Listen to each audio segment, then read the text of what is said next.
నమస్తే అన్న అందరికీ నమస్కారం. కువైట్ లో ఎవరైనా ఇలా చేయకపోయినా సరే కానీ 3 సంవత్సరాల వరకు జైలు శిక్ష వేస్తామని చెప్పేసి కూర్చొని ఉన్నా సరే కానీ ఇటువంటి కేసుల్లో జైలు శిక్ష తప్పనిసరి అని చెప్పేసి కువైట్ అధికారులు తెలిపారు.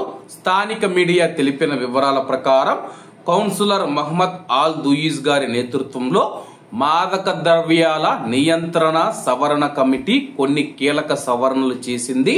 ముఖ్యంగా మాదక ద్రవ్యాలు వాడే వారితో కూర్చున్న వారికి 3 సంవత్సరాల వరకు జైలు శిక్ష, అతను ఉపయోగించకపోయినా సరే కానీ చాలా మంది ఇండియాలో కూడా మనం చూసుకుంటే తాగరన్నమాట. ఫ్రెండ్సో లేకపోతే తండ్రో లేకపోతే ఎవరో ఉంటే వాళ్ళ కోసం మందు తీసుకురావడం కానీ లేకపోతే వాళ్ళతో కూర్చొని మాత్రమే ఉంటారు థమ్స్అప్ తాగుతా. ఇలా కూర్చున్నా కానీ మాదక ద్రవ్యాలు సేవించే వారు ఎవరైతే ఉన్నారో వారితో కువైట్ లో ఇలా కూర్చున్నా కానీ 3 సంవత్సరాల జైలు శిక్ష పడుతుందని చెప్పేసి ఈ యొక్క కీలక సవరణలు అయితే చేయడం జరిగింది.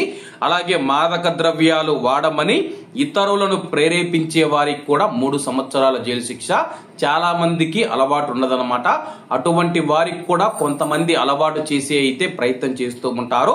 అటువంటి వారికి కూడా ఈ యొక్క శిక్ష వర్తిస్తుందని చెప్పేసి, అలాగే మరొకరిని బలవంతం చేసినా లేదా అతనికి మాదక ద్రవ్యాలు అందించినా సరే కానీ 15 సంవత్సరాల వరకు జైలు శిక్ష విధిస్తామని చెప్పేసి ఈ యొక్క సవరణలో అయితే పేర్కొనడం జరిగింది. వైద్యపరమైన సమర్థన లేకుండా మాదక ద్రవ్యాల పదార్థాలను సూచించే వైద్యుడికి కూడా 3 సంవత్సరాల వరకు జైలు శిక్ష పడుతూ ఉంది.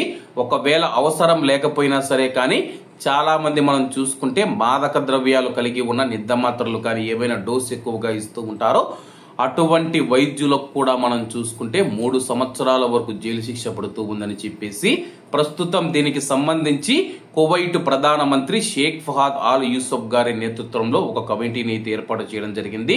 మాదక ద్రవ్యాల కేసులో మరణ శిక్ష విధించే విధంగా చట్టాన్ని రూపొందించాలని చెప్పేసి కీలక సమావేశాలు అయితే జరుగుతూ ఉన్నాయి. దానికి సంబంధించి కూడా ఒక వీడియో అయితే చేస్తాను.